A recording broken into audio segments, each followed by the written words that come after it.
الرجیم بسم اللہ الرحمن الرحیم واللہ الذی لا الہ الا ہو الملک القدوس السلام المؤمن المہیمن العزیز الجبار المتکبر سبحان اللہ عما یشرکون۔ اور وہی اللہ ہے جس کے سوا اور کوئی عبادت کے لائق نہیں، اور وہ حاکم ہے، نہایت پاک ہے، سب عیبوں سے پاک ہے، امن دینے والا ہے، نگہبان ہے، غالب ہے، خود مختار ہے، بڑی عظمت والا ہے۔ اللہ اس شرک سے پاک ہے جو لوگ کر رہے ہیں۔ عزیز طلبہ، سورہ حشر اس کی ایک آیت آپ کے سامنے تلاوت کی گئی ہے، اور یہ بڑی مشہور آیت ہے، اور اکثر قرہ حضرات، علماء اکرام، خطیب حضرات اس کی تلاوت کرتے ہیں۔ اور یہ جو آیت ہے یہ اللہ کے جو پاکیزہ نام ہیں، مقدس نام ہیں، ان کا ذکر کیا گیا ہے۔ عزیز طلبہ، اللہ تعالیٰ کی شان اس کا ہم احاطہ نہیں کر سکتے۔ قرآن مجید میں بھی اللہ تعالیٰ یہی فرماتے ہیں کہ اگر 7 سمندر اور ان کے ساتھ 7 سمندر مزید مل جائیں اور ساری دنیا کے درخت کلمے بن جائیں تو اللہ کے کلمات لکھے نہیں جا سکتے۔ لیکن اللہ تعالیٰ نے ہماری آسانی کے لیے ہمیں کچھ علم دیا ہے، اور اس میں ایک مین علم یہ ہے اللہ کے نام، اس کو کہتے ہیں اسماء الحسنہ، اللہ کے پاکیزہ نام، اور ان کو صفاتی نام بھی کہتے ہیں۔ صفاتی نام کا مطلب کیا ہے؟ خوبیاں والے نام، جس میں خوبیاں بیان کی گئی ہیں۔ جس طرح ایک بچہ ہے، اس کو ہم اس کے نام کی بجائے اس کی خوبی میں پکار لیتے ہیں۔ ایک بچہ ہے، اس کے اندر جو بھی چیز نظر آتی ہے ہم اس کے اصل نام سے اس کو اس خوبی سے لے لیتے ہیں۔ اسی طرح اللہ تعالیٰ کا اپنا نام ہے اللہ، اور اس کے ساتھ نام ہے الرحمن۔ باقی جو نام ہیں وہ اللہ کے صفاتی نام ہیں، اور احادیث میں ان کی تعداد ہے 99۔ اور قرآن مجید کا آغاز جب ہوتا ہے تو اس وقت اللہ کے نام آتے ہیں۔ حدیث میں بھی آتا ہے کہ جو بندہ ان ناموں کو یاد کرے گا اور اس کا ورد کیا کرے گا، اللہ تعالیٰ اس کو بخش دے گا، اس کے لیے جنت ہے۔ لیکن عزیز طلبہ، ہمارے ہاں چونکہ زمادی جمع خرچ ہوتا ہے، جس طرح ہم قرآن مجید ناظرہ پڑھ کے فارغ ہو جاتے ہیں، اسی طرح نام ہم یاد تو کر لیتے ہیں، پڑھ بھی لیتے ہیں، لیکن ناموں کے اندر جو گہرائی ہے نا، اس کے اندر نہیں جاتے۔ جب کہ ہم ناموں کے اندر جائیں گے تو ہمیں اپنے رب کے بارے میں پتہ چلے گا کہ ہمارا رب کتنی طاقتوں کا مالک ہے۔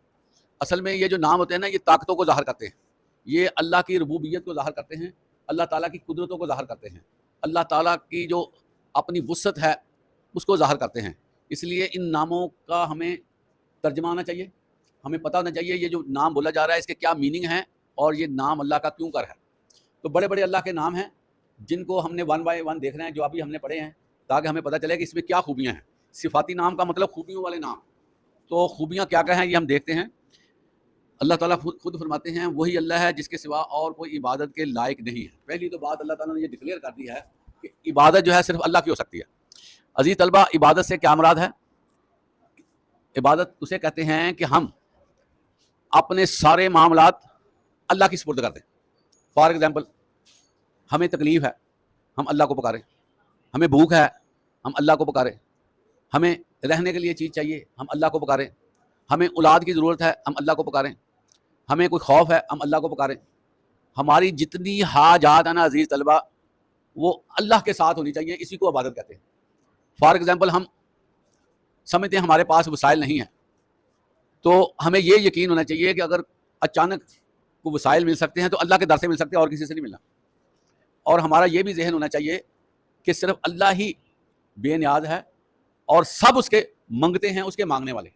اللہ تعالیٰ غنی ہے، غنی الحمید ہے، اللہ کی تعریفیں ہیں۔ اللہ تعالیٰ جو ہے وہ ہر ایک کو دیتا ہے، لیکن جو ہے وہ سارے اس کے در کے منگتے ہیں۔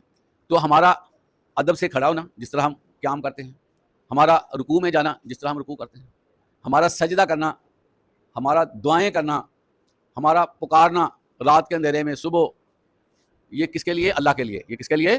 اللہ کے لیے۔ ان چیزوں میں عزیز طلبہ اگر ہم نے کسی کو شامل کر لیا تو اس کو شرک کہتے ہیں۔ پھر جو ہے وہ اللہ کی ناراضگی ہو جاتی ہے کہ میں تمہیں دینے والا ہوں، میں تیری حاجات کو پورے کرنے والا ہوں، میں تجھے سننے والا ہوں، میں تیری پکار کو جواب بھی دینے والا ہوں، میں تیرے لیے انتظامات کرتا ہوں، تیرے میں مقدر بناتا ہوں، تیرے لیے میں معاملات بناتا ہوں، تو تم کیوں کسی کے پاس جاتے ہو؟ میری بات آپ کو سمجھ میں آ رہی کہ نہیں؟ الہ کا مطلب عزیز طلبہ یہی ہوتا ہے کہ اسی کی عبادت کی جائے، اور یہاں پر یہی فرمایا جا رہا ہے کہ اس کے علاوہ کوئی عبادت کے لائق نہیں۔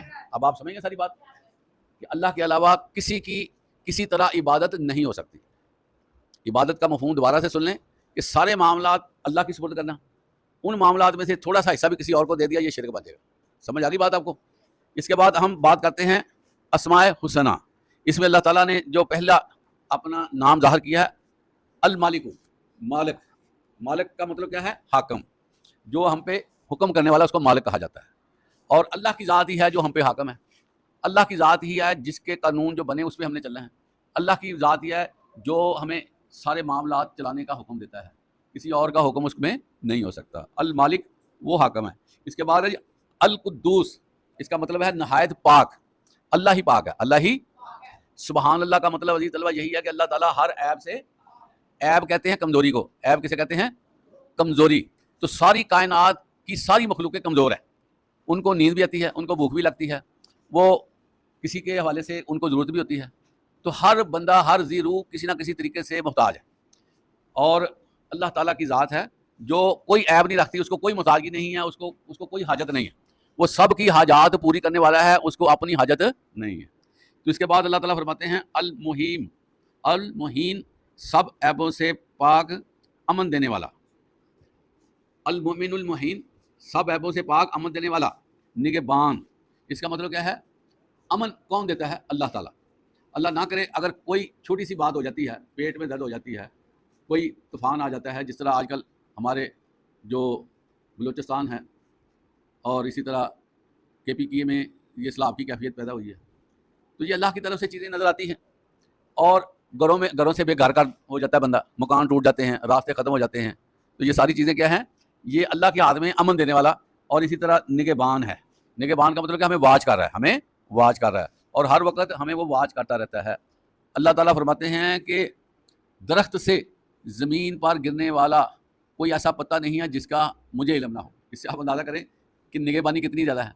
اسی طرح عزیز طلبہ پہاڑ، اس کے اندر جو مخلوقات ہیں جیسے کیڑے مکوڑے، ان کو بھی اللہ جانتا ہے، حالانکہ ہمیں تو نظر نہیں آتا. لیکن پہاڑ میں رہنے والی جو حشرات الارض ہیں ان کے بارے میں بھی اللہ. اور دنیا میں جو کچھ ہے، جتنا ہے، جیسے آپ دیکھیں چونٹیاں ہیں، اس کی تعداد کا ہمیں تو نہیں پتہ، لیکن اللہ کو پتہ ہے. چھوٹی سے چھوٹی جو مخلوق ہے اس کے بارے میں اللہ تعالیٰ جانتا ہے. اور اللہ تعالیٰ آسمان پہ بیٹھا ان کی گفتگو سنتا ہے. چونٹیوں تک کی گفتگو اللہ سن لیتا ہے. اسی طرح چڑیاں صبح صبح چہچہاتی ہیں، کوے کائیں کائیں کرتے ہیں، مختلف جانور اپنی بولی بولتے ہیں. اصل میں وہ ہم سنائی ہوتی ہے، اور اللہ تعالیٰ ان کی آواز کو جانتا ہے اور وہ محسوس کرتا ہے کہ یہ کیا پڑھ رہے ہیں. تو اللہ تعالیٰ فرماتا ہے میں نگہبان ہوں. العزیز، میں غالب ہوں. العزیز کا مطلب ہے غالب ہونا. غالب سے مراد کیا ہے؟ کائنات کی ہر چیز اس کی محتاج ہے اور ہر چیز کو وہ سنبھالے ہوئے ہے. غالب کسے کہتے ہیں؟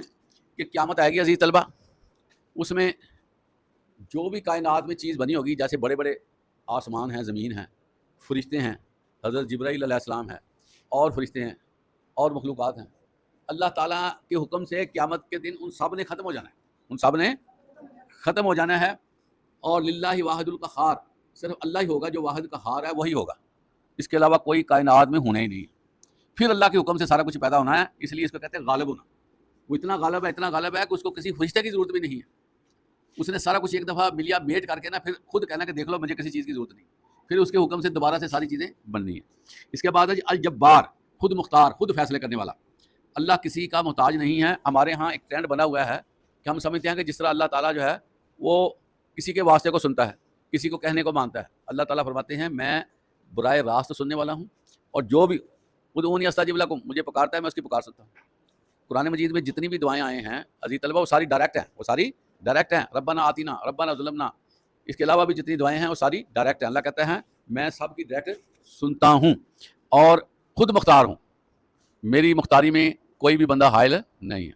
اس کے بعد ہے المتکبر، بڑی عظمت والا. بڑی عظمت، ساری عظمتیں ہیں. العظمت للہ، اللہ ہی کی ساری عظمتیں ہیں. پتہ آپ کو اللہ چاہے تو ہم ایک منٹ میں مٹی نہیں بن سکتے، یہ پورا شہر ختم نہیں ہو سکتا، پوری کائنات ختم نہیں ہو سکتی. تو بڑائی کس کی ہے؟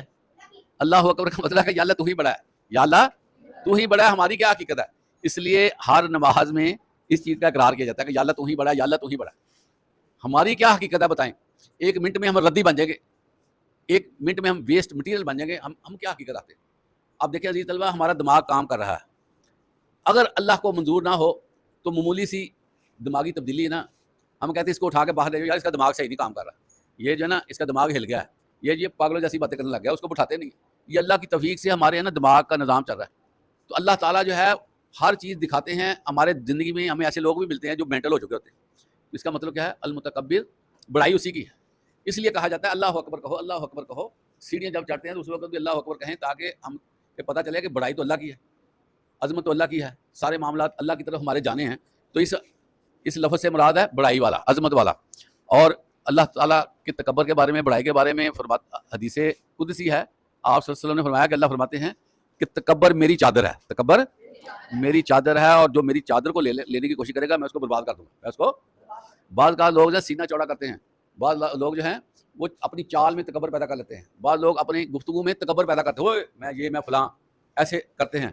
تو گفتگو کرتے وقت ہمیشہ نیچے رہنا چاہیے، پولائٹ زبان استعمال کرنی چاہیے، اور کوئی ایسی بات نہیں ہونی چاہیے جس میں تکبر ہو. عزیز طلبہ، آپ صلی اللہ علیہ وسلم نے فرمایا کہ وہ شخص، اب سن لیں بات، وہ شخص جنت میں داخل نہیں ہوگا جس کے دل میں رائی کے دانے کے برابر بھی تکبر ہوگا. رائی کا دانہ جو ہے نا کتنا ہوتا ہے پتہ آپ کو؟ اگر ہم 100 گرام رائی کا دانہ لے لیں نا تو ایک مہینہ میں اس کو گنتے رہیں وہ گنے نہیں جائیں گے، اتنے چھوٹے چھوٹے ہوتے ہیں رائی کے دانے، بریک سے. ٹھیک ہے. تو اللہ کے نبی فرماتے ہیں کہ جس کے دل میں اتنا بھی تکبر ہوا کہ میں کچھ ہوں، میری کچھ حقیقت ہے، وہ فارغ ہے. وہ اس لیے ہم لوگ کیا کرتے ہیں، ایسے نماز کے وقت ہاتھ اٹھاتے ہیں کہ یا اللہ میں کچھ نہیں، میں کچھ نہیں، اللہ اکبر، یا اللہ میں کچھ نہیں، میں زیرو پہ ہوں میں. اور ہر مرتبہ نماز میں یہ کروایا جاتا ہے کہ یہ اقرار کرو میں کچھ نہیں، میں کچھ نہیں. تو پھر بھی کوئی بندہ کہے میں کچھ ہوں تو پھر تو کام خراب. تو ساری جو بڑائی ہے وہ کس کے لیے ہے؟ اللہ کے لیے. اس کے بعد اللہ تعالیٰ فرماتے ہیں سبحان اللہ عما یشرکون، اور وہی اللہ پاک ہے ہر طرح کے شرک سے. یہ جو لوگ کہتے ہیں نا فلاں سے، وہ اللہ کہتا ہے نہیں، فلاں نہیں، میں ہی. میرے ساتھ کسی کو ٹچ نہ کرو. میں اولاد دیتا ہوں، میں نے دینی ہے. میں صحت دیتا ہوں، میں نے دینی ہے. میں لوگوں کی بگڑی بناتا ہوں، اور کوئی نہیں. میں مشکل کشائی کرتا ہوں، اور کوئی. میرے سارے معاملات میرے ہیں، میرے سارے معاملات میرے ہیں. اور میرے ساتھ کسی نے کہا نا کہ کوئی اور بھی کر سکتا ہے تو میں اس کو وہ سزا دوں گا کہ جس کا وہ اندازہ نہیں کر سکتا. اللہ کہتا ہے میں نے کسی کو معاف نہیں کر، سب کو معاف کر سکتا ہوں سوائے شرک کے. شرک کے علاوہ اللہ کہتا ہے میرے کو معافی ہو سکتی ہے، مشرک کی معافی میرے پاس ہے. تو اللہ تعالیٰ ہمیں ان چیزوں کو سمجھنے کی توفیق عطا فرمائے. وآخر دعوانا الحمدللہ رب العالمین.